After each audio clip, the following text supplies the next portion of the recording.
রাত তখন 11টা। শহরের সব আলো একটি একটি করে নিভে যাচ্ছিল।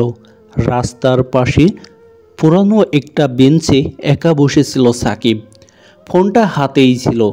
মনে হচ্ছিল আজকে সে কারোর অপেক্ষায় আছে, কিন্তু সেটা সে নিজে ছাড়া কেউ জানে না। ফোনটা বারবার স্ক্রিন অন করছে, অফ করছে, যেন কারোর ফোনের আসার অপেক্ষা করছে। হঠাৎ ফোনটি বেজে উঠল। স্ক্রিনে ভেসে উঠল মা কলিং। সাকিব থমকে গেল। মায়ের ফোন ধরেনি সে অনেক দিন। ছোট্ট একটা বিষয়ে রাগ করে বাসা থেকে চলে গেছিল। সাকিব পরে ফোনটা রিসিভ করেই মায়ের কণ্ঠ ধীরে ধীরে ভেসে আসলো, বাবা খেয়েছিস? সাকিব একটু থমকে গেল। হ্যাঁ মা, খেয়েছি। তুমি? মা আবার বলল, আমি খেয়েছি রে বাবা, আমি ঠিক আছি। তোর কথা খুব মনে পড়ছিল, তাই ফোন দিলাম।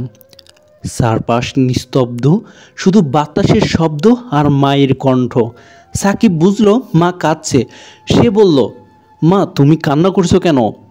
মা হাসার চেষ্টা করে বলল, না রে বাবা, আমি তোকে খুব মিস করছিলাম। এই কথাটা শুনে সাকিবের গলা ধরে গেল, চোখ ভিজে উঠল। সে যে রাগটা এতদিন ধরেছিল তা মুহূর্তেই গলে গেল। সাকিব বলল, মা আমি কাল সকালে বাসায় আসব, তোমার হাতে খাবার খাবো। মায়ের কণ্ঠে তখন ভীষণ খুশির আওয়াজ, আয় রে বাবা আয়, আমি তোর অপেক্ষা করব। ফোনটা কেটে গেল।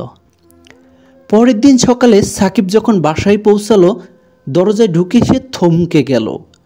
পুরো বাড়ি নিস্তব্ধ। আত্মীয় স্বজন ডাক্তার সবাই দাঁড়িয়ে। এক কোনায় সাদা চাদরে শুয়ে আছে তার মা। ডাক্তার বলল, রাতে হার্ট অ্যাটাক হয়েছিল। যাওয়ার আগে শুধু বলেছিল, আমার ছেলে আসতেছে, আমি অপেক্ষা করব। সাকিব দৌড়িয়ে গেল। মায়ের হাত ধরে শুধু বলছিল, মা আর একদিন থাকতে পারলে না?